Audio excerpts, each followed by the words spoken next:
Hello guys, welcome to our channel. Bigg Boss season 8లో Bigg Boss house లో 13 వారాలు పూర్తయ్యాయి. 13వ వారంలో డబుల్ ఎలిమినేషన్ ద్వారా తేజ, పృథ్వీ బయటికి వచ్చేశారు. పృథ్వీ ఎలిమినేషన్ చూసి ఆడియన్స్ అందరికీ చాలా అన్యాయం అనిపించింది.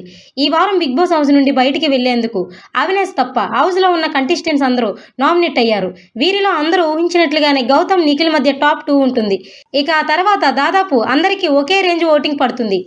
నేడు గౌతమ్కి కాస్త పాజిటివ్ ఎపిసోడ్ పడబోతుండడంతో అతని గ్రాఫ్ అమాంతం పెరిగే అవకాశం ఉంది.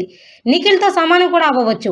ఇక ఇది ఇలా ఉండగా 3వ స్థానంలో నబీల్ ఉంటాడని అందరూ అనుకున్నారు. కానీ అతని స్థానాన్ని ప్రేరణ కబ్జా చేసేసింది. ఈ వారం మొత్తం ఆమెకు పాజిటివ్ ఎపిసోడ్స్ పడడం వల్ల ఆమె గ్రాఫ్ బాగా పెరిగింది. రోహిణికి కూడా తక్కువ ఓటింగ్ ఏమీ పడలేదు.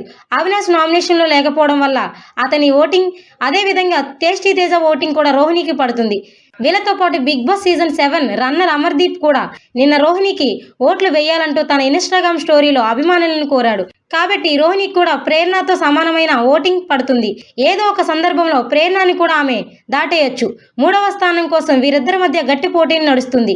ఇక చివరి 2 స్థానాల్లో విష్ణుప్రియ, నబీల్ కొనసాగుతున్నారని, విష్ణుప్రియని ఫినాలే వీక్కి పంపేందుకు బిగ్ బాస్ టీం చాలా ప్రయత్నాలు చేస్తుందని విశ్వనీయ వర్గాల నుండి అందుతున్న సమాచారం. ఇదే జరిగితే నబీల్ ఎలిమినేట్ అయ్యే అవకాశాలు ఉన్నాయి. ఒకవేళ డబుల్ ఎలిమినేషన్ ఉంటే వీరిద్దరూ ఎలిమినేట్ అవ్వచ్చు. కానీ ఈ సీజన్లో కూడా గత సీజన్లో లాగానే టాప్ 6 ఉంటారనే రూమర్ ఉంది. అదే నిజమైతే విష్ణుప్రియ ఫినాలేకి వెళ్ళడం దాదాపు ఖరారైనట్లే. మరికొన్ని లేటెస్ట్ అప్డేట్స్ కోసం చూస్తూనే ఉండండి our channel. Please subscribe our YouTube channel.